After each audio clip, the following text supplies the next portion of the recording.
Olá, bom dia amigas, bom dia amigos, mais um dia para nossa live, Mulheres de Deus. Mas agora, ontem e hoje, vamos entrar com mulheres que eram de Deus, mas que também erraram, que pecaram e que às vezes puderam ter sua oportunidade, né? Aquilo que nós já falamos ontem sobre a mulher de Ló, olhar para o passado, muita depressão, muita angústia, muita tristeza tem acontecido, principalmente com as mulheres, porque elas olham para o passado. A maioria das mulheres, 90%, 80% dos antidepressivos, dos remédios para insônia, são usados por mulheres, tanto aqui quanto no Brasil, em outros países. A maioria das mulheres entra em depressão, porque mulher pensa mais, mulher preocupa mais, mulher, se tem um fiozinho de cabelo, ela quer acertar, né? Está sem batom, está sem lápis, é muito detalhe que a mulher tem, casa, comida, filhos, marido, trabalho. Existem milhares de coisas que as mulheres têm de se preocupar, por isso as mulheres, né, passam por esse tipo de depressão, por angústia, e muitas vezes os homens não entendem isto. É muito importante que os homens ajudem suas esposas, percebam que elas estejam tristes, estão sobrecarregadas, dê uma mãozinha. Muitas pessoas falam assim, os homens ajudam. Eu vejo amigas minhas, meu marido me ajuda, meu marido me ajuda. Mentira, marido não ajuda ninguém, mulher não ajuda ninguém. Vocês são um casal, divide a mesma aliança, o mesmo casamento, o mesmo pacto, uma só carne, um só corpo, um só espírito. Então, não é ajudar, vocês fazem juntos. Eu e meu marido trabalhamos juntos, fazemos juntos trabalhos domésticos, fazemos juntos. Espera só um pouquinho, meu cão tá. Obama! Desculpa aí, o meu Obama tá ali ladrando, não sei porquê. Então não é ajudar, meu filho me ajuda, minha filha me ajuda. Não, a casa é de vocês, o trabalho é de vocês, a comida é de vocês, a roupa é de vocês. A casa pertence a vocês, então não é ajudar, é partilhar o trabalho. Se eu faço a comida, outro tem que lavar a louça, outro tem que secar a louça. Se eu lavo a roupa, outro passa, outro pega o estendal, um arruma a casa. Aqui em casa funciona assim, tudo dividido, tudo partilhado. Não existe ajudar, ninguém ajuda ninguém. Por que ajuda? A casa é sua. Se amanhã ou depois você quiser vender a casa, você vende, sem assinatura de ninguém. Então não é ajuda, o filho não ajuda a mãe não ajuda o filho. Aliás, muitas vezes a mãe ajuda o filho, mas se a casa é do pai e da mãe, o filho tem a obrigação de participar das tarefas da casa. Se não tem filhos, é o marido e a mulher, o marido e a mulher têm a obrigação de partilhar das tarefas da casa. Então não é ajudar, é partilhar das tarefas da casa, ok? Nós hoje vamos encerrar esse assunto das mulheres más. Existem muitas mulheres más, mas nós queremos falar de coisas boas, então hoje nós vamos falar mais sobre duas mulheres más e fica por aqui. Durante a semana temos muitas mulheres boas para falar, então eu prefiro dedicar meu tempo a falar das mulheres boas do que das mulheres más. Apesar de que mesmo com as mulheres más, nós aprendemos também. Hoje nós vamos falar sobre Jezabel e Safira. Jezabel no Velho Testamento, Safira no Novo Testamento. Então, também as coisas más nos ensinam, as experiências, tristeza, angústias, dificuldades também nos ensinam. Muitas vezes nós precisamos passar por algum trauma. Olha, por exemplo, eu tenho horror a barata, eu morro de medo de barata, eu tenho pânico de barata. Eu, quando eu era mais nova, quando tinha minha mãe viva, uma vez eu sonhei que tinha uma barata dentro do guarda-fato, dentro do guarda-roupa, e acordei gritando de madrugada, e minha mãe foi ao meu quarto ver o que se passava. E eu falei, tem uma barata no guarda-roupa. Não tem, você sonhou. Eu falei, eu sonhei, mas tem uma barata no guarda-fato. E ela disse, não tem porque você sonhou. Eu disse, tem porque eu sonhei. E de tanto eu insistir, minha mãe abriu a porta do guarda-fato e havia lá uma barata, e minha mãe teve que matar a barata. Depois que a minha mãe morreu, um dia no meu quarto, sozinha ali, apareceu uma barata no teto. Ainda bem que o teto era bem alto. E eu queria chamar pela minha mãe, mas minha mãe já não podia fazer nada por mim. E eu fiquei ali umas 4 horas, toda madrugada, espero que a barata descesse para eu tentar matá-la. E ela não descia e eu não dormia. Até que eu fui jogando inseticida e ela ficou meia tonta e caiu do teto e morreu. E essa semana também eu estou dando uma limpeza aqui no quintal e achei um monte de lixo ali, que havia milhares, trilhões, 999 mil baratas. consegui contar algumas, outras não, mas deu mais ou menos 999 mil. E eu tive que matar, tive que jogar remédio, tive que chamar a detetização, mas eu consegui matar as baratas. Então eu espero ter perdido o medo das baratas, porque eu quero matar todas elas. É terrível, né? Mas às vezes a gente aprende com as maldades, a gente aprende com as decepções, nós aprendemos às vezes com as dificuldades que a vida nos traz. Às vezes passamos por certas dificuldades para aprendermos a viver, para crescermos, para sermos edificados. Então hoje nós vamos falar sobre Jezabel. Quando nós ouvimos essa palavra Jezabel, o que é que soa? Prostituição, maligna, tudo mal. Jezabel, que mulher terrível. Vamos ler um pouquinho. Então quem foi Jezabel? Jezabel foi esposa do rei Acabe. Olha, o próprio nome do rei já diz, Acabe, acabou-se. Então Jezabel foi esposa do rei Acabe, um rei de Israel. Ela não era israelita e não adorava o Senhor Deus, não adorava Jeová, né? Não adorava a Deus. Em vez disso, ela adorava um Deus cananeu, ela adorava a Baal. E ela queria convencer as pessoas a adorar o Deus que ela adorava. Ela casou com um israelita, com um homem temente a Deus, e por aí vê-se que nós não... Por isso que a palavra fala que nós não devemos misturar, né? Porque Acabe podia ter escolhido uma esposa de Israel, né, do seu povo. Ele foi escolher uma mulher que adorava outros deuses. Atenção com os casamentos, atenção com uniões que não agradam ao Senhor. Isso é muito importante, né? Nós casarmos com alguém que serve o mesmo Deus que nós. Então o que ela fez? A rainha Jezabel, ela era dominada, ela era cruel, ela era violenta.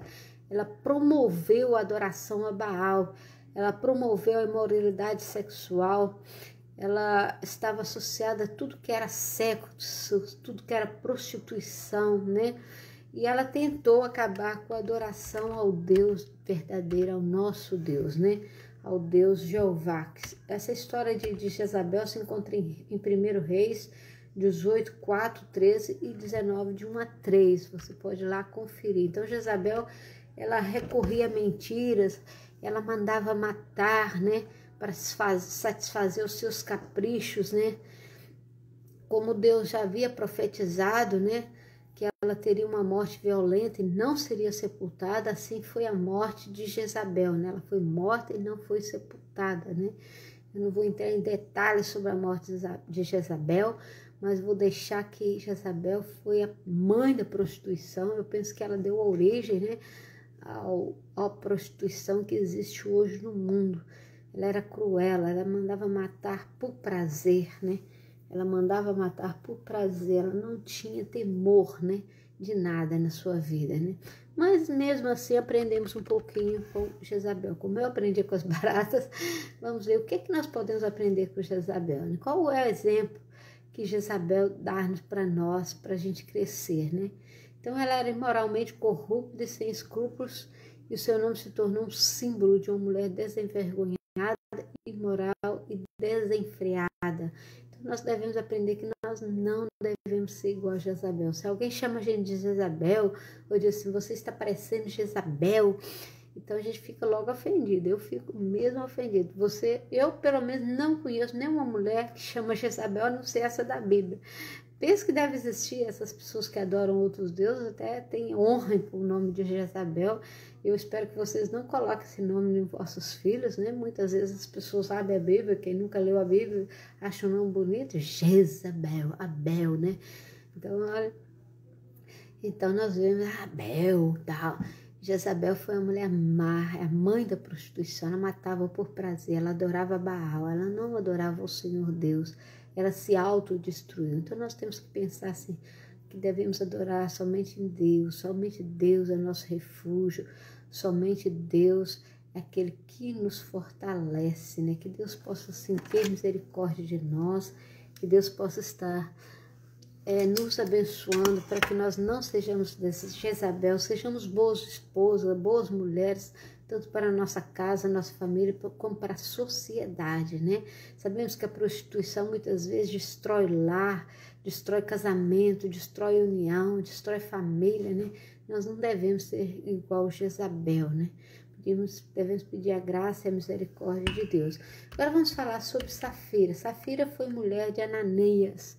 Naquele tempo, na época de Pedro, na época da igreja primitiva, quando Jesus falou assim, eu vou para o Pai preparar-vos lugar, e o lugar que eu preparar para vocês terão casas e tal. O povo ainda não tinha discernimento, então eles pensaram assim, para que eu vou ter casa aqui? Se o Senhor foi construir na ideia deles, Jesus ia construir casas, né? Mas aprove Deus permitir que isso acontecesse para provar muitos. Então, Pedro reuniu ali, começou a igreja, e ele, olha, já que Jesus foi preparar lugar para nós, foi construir casas, mansões, né? Jesus fazia construir mansões. Então, eles resolveram, os crentes da época, vender tudo, né? Então, os que eram ricos ficaram iguais, os que eram pobres ficaram iguais aos ricos. Todo mundo tinha um nível de classe social igual. Também isso era bom, né? Era bom que hoje fosse assim, né? Então, todos que queriam servir o Senhor vendiam suas propriedades, seus gados e viviam em comunidade, né? Viviam num campo e todos partilhavam. Se um comia carne, todos comiam carne. Se um comia peixe, todos comiam peixe. Era bom, né? Até era bom se fosse assim hoje, mas sabemos que tudo, o homem é dotado de malignidade, o homem quer sempre mais para ele. Então, havia um casal que era Ananias e Safira, que eles venderam suas propriedades e fizeram as vendas. Eu vou ler mesmo o texto para que vocês entendam um pouquinho. Eu sei que muitas pessoas não conhecem Safira. Ontem mesmo eu estive falando com a irmã, ela não lembra de Safira. Eu falei, não lembro de Safira. Mas assim é normal, né? Muitos nomes e temos que aprender, né? Então, um homem chamado Ananias, com Safira, sua mulher, também vendeu uma propriedade. Ele teve parte do dinheiro para si, sabendo disso também sua mulher, e o restante levou e colocou aos pés dos apóstolos. Então perguntou Pedro, Ananias, como você permitiu que Satanás enchesse o seu coração ao ponto de você mentir ao Espírito Santo e guardar para si uma parte do dinheiro que recebeu pela propriedade? Ela não lhe pertencia e depois de vendida o dinheiro não estava em seu poder?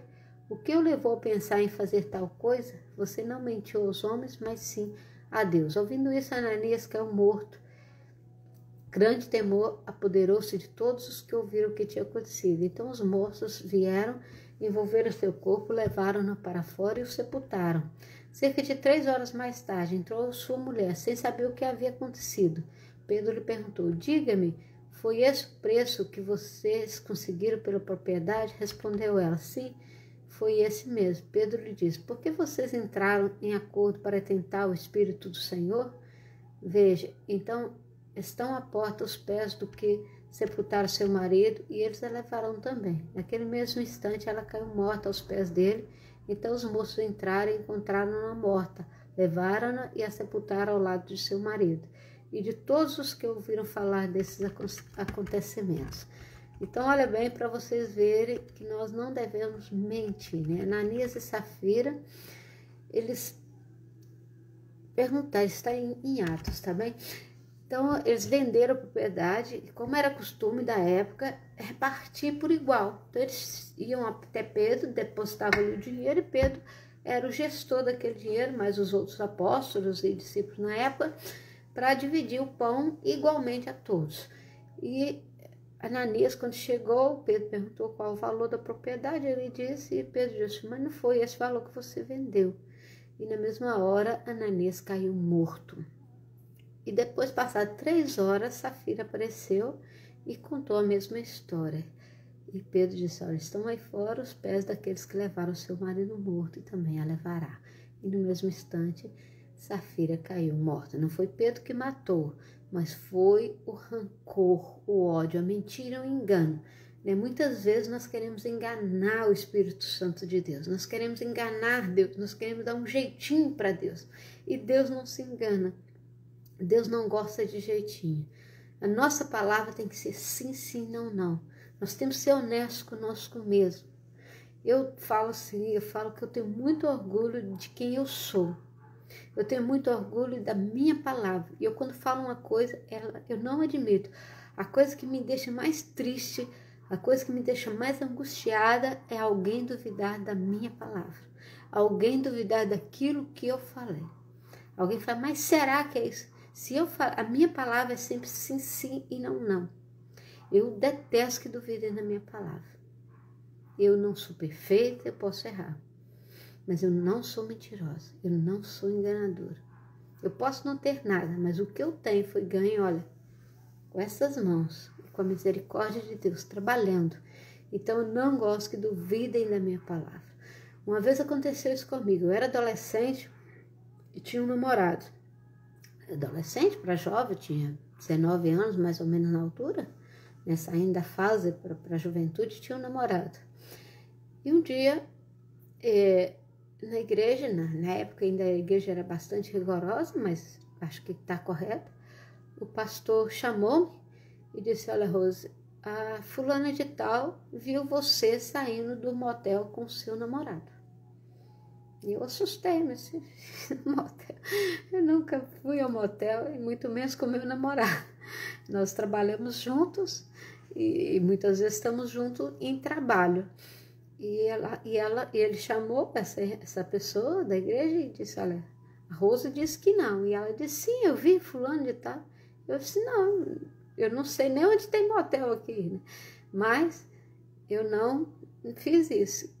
E ela afirmava que sim, nós estávamos trabalhando, provavelmente fomos visitar algum cliente, algum fornecedor, e pode ser que nessa rua haja um motel, mas eu nem sequer sei. E ela afirmava com todas as letras, e afirmava e batia o pé, e eu falei assim, olha, Deus é o meu juiz. Se eu fui, Deus vai revelar. Se eu não fui, Deus vai mostrar. E passado alguns dias, a igreja entrou em oração, em jejum, os obreiros, o pastor, e o Senhor mostrou que eu estava falando a verdade e que ela estava mentindo. Passado algum tempo, essa jovem, que também nós éramos da mesma idade, passado algum tempo, essa jovem saiu da igreja porque estava grávida, porque tinha prostituído, estava grávida e passou muitos anos fora da igreja. Graças a Deus, hoje eu penso que ela está na igreja, mas ela passou muitos anos fora da igreja, ela passou muita aflição, muita dificuldade, porque levantou falso testemunho, afirmou algo contra o servo do Senhor. O Senhor falou assim, ai daqueles que tocarem nos meus ungidos. Nós somos ungidos de Deus, é como tocar nos olhos de Deus. Então atenção, para você não levantar falso testemunho, para você não pôr em dúvida a palavra de alguém. Eu não gosto que põe em dúvida a minha palavra. Eu tenho sempre na minha mente, minha palavra é sim, sim, não, não. Desde que eu converti, eu aprendi que a mentira é do diabo. O pai da mentira é o diabo. E eu não quero ter o diabo como meu pai. Eu não quero ter o diabo como o meu ajudante. Eu não preciso do diabo, eu preciso de Deus, eu preciso do Espírito Santo de Deus. Então nós vemos aqui que Safira mentiu, nós vemos aqui que Jezabel mentia, que Jezabel era prostituta, que ela se vingava, ela matava pessoas, e Safira morreu, seu esposo morreu, por causa de uma mentira, por causa de um engano. Então, o que nós temos que aprender com essas duas mulheres más da Bíblia é que nós somos servos de Deus e a nossa palavra tem que ser sim, sim e não, não. Nós temos que ser autêntico. Você, mulher de Deus, você tem que ser autêntica, você tem que ser verdadeira. Damares, minha amiga, minha mãe na fé, seja bem-vinda, querida, que Deus abençoe você. Então, nós como servas temos que ser verdadeiras, não dada mentira, não dada roubo, não dada prostituição, não dada engano. Você sendo uma serva de Deus, um servo de Deus autêntico, você vai ser vencedor. Nada mais do que a verdade, nada além da verdade. Esse é o nosso projeto, essa é a vontade de Deus para nossas vidas. Se Ananias e Safira tivessem falado a verdade, sua casa era abençoada, o povo de Deus era abençoado, e não havia essa tristeza. Garanto que entre aquele povo houve grandes tristezas, né? A palavra fala que a grande alegria é quando o pecador se arrepende, mas também a grande tristeza quando alguém morre sem salvação. Por isso que Deus lançou o seu projeto, né? Jesus, filho de Davi, tem misericórdia de mim. Deus é bom e maravilhoso, Deus é grandioso, e Ele quer te salvar, Ele quer te fazer de você uma mulher guerreira, uma mulher valente, como tantas que ainda vamos falar. Nós abrimos exceção esses 2 dias para falar dessas 5 mulheres, e existe muito mais, né? Herodias e muitas outras mulheres que não fizeram a vontade de Deus, que não submeteram à vontade de Deus e que pereceram. Mas nós queremos que você faça, mulher, diferente, você seja uma mãe, uma dona de casa, uma serva. E quando eu falo de mulher, eu falo de homens também. Que vocês sejam bravos, lutadores, verdadeiros, autênticos. Não se prostituem, não se mentem, não se roubam, não se desejam mal, não matem. Porque Deus tem o melhor para você. Deus tem um projeto para a sua vida. Deus tem algo maravilhoso. E não esqueça, Ele ama você e você é impressão digital de Deus. Amanhã vamos continuar falando das grandes mulheres de Deus. Eu pensei que ia terminar hoje, mas graças a Deus tem muita gente boa nessa Bíblia, né? Muita gente boa. Então vamos até o final do mês falando dessas grandes mulheres de Deus que fizeram a diferença na história, que estão fazendo a diferença na história, que vão continuar fazendo a diferença na história. Por isso você, convidada mulher, faça diferente na sua história, faça diferença na sua casa, faça diferença na sua sociedade, na sua pátria, no seu país, no seu bairro, na sua cidade. Seja diferente, seja uma mulher de Deus, seja uma pessoa que tenha boas coisas para oferecer, uma boa palavra, ou que seja um prato de comida, um copo de café, que dê uma manta, uma roupa. Há tantas pessoas precisando de coisas materiais, mas há tantas pessoas precisando de Jesus. Você vai ser o transportador de bênçãos, ok? Senhor Deus, abençoa-nos para que sejamos transportadores de bênçãos, sejamos evangelistas que anunciemos a Tua palavra. Se conosco, nos orienta, abençoa todos aqueles que estão nos ouvindo, que sejamos bênção em Tuas mãos, em nome de Jesus. Até amanhã, se Deus quiser.